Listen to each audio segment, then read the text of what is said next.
Tornadoes. Nature's most dramatic show. Curious how they form? Let's unravel the mystery. Tornadoes start with a thunderstorm. Warm, moist air meets cool, dry air, creating instability. When these air masses collide, they form a supercell, a powerful rotating storm. Inside the supercell, wind speeds change direction and speed with height, causing air to spin horizontally. With the right updraft, this spinning air tilts vertically, forming a funnel cloud.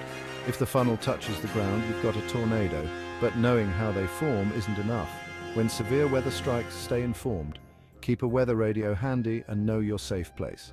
Remember, the best way to stay safe is to be prepared. So next time you see those dark clouds rolling in, you'll know what's happening. Stay safe and keep your eyes on the sky.